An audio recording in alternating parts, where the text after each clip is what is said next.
ఈరోజు అయితే మనం హైదరాబాద్ నుంచి తాడేపల్లిగూడెం వెళ్తున్నాం. ఈ తాడేపల్లిగూడెం వచ్చేసి హైదరాబాద్ నుంచి 450 కిలోమీటర్స్ దూరంలో ఉంది. గూగుల్ మ్యాప్స్ ప్రకారం అయితే 8 అవర్స్ చూపిస్తుంది.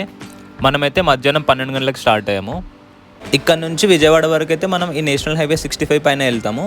మనం వెళ్ళే రూట్ మ్యాప్ వచ్చేసి సూర్యాపేట్, కోదాడ, విజయవాడ, ఏలూరు అండ్ ఫైనల్గా మన డెస్టినేషన్ తాడేపల్లిగూడెం. ఇప్పుడైతే టైం 2 అవుతుంది. ఇక్కడ ఆగేసి లంచ్ అయితే చేసాము. ఇప్పుడైతే టైం 4 అవుతుంది. ఇప్పటివరకు అయితే ఒక 220 కిలోమీటర్స్ వచ్చాము హైదరాబాద్ నుంచి. విజయవాడ ఇంకో 100+ ఉంది. ఈ రోడ్ అయితే కొత్తగా వేసారనుకుంటా, చాలా బాగుంది. విజయవాడలోకి ఎంటర్ అయిపోయాము. ఇది కనకదుర్గ ఫ్లైఓవర్. లెఫ్ట్ సైడ్ మనకి అమ్మవారి టెంపుల్ ఉంటుంది. ఇక్కడైతే ఆగేమో టీ కోసం అని. టైం 6:30 అవుతుంది. ఇక్కడ నుంచి ఇంకో 50 కిలోమీటర్స్ ఉంటుంది. మ్యాక్స్ 1 అవర్ పట్టచ్చు. మాకైతే మొత్తం 8 అవర్స్ పట్టింది ఇంక్లూడింగ్ బ్రేక్స్. మొత్తం ట్రిప్ అయితే 450 కిలోమీటర్స్ అయింది. మాకు వచ్చేసి 18.2 యావరేజ్ మైలేజ్ ఇచ్చింది. Thank you so much for watching.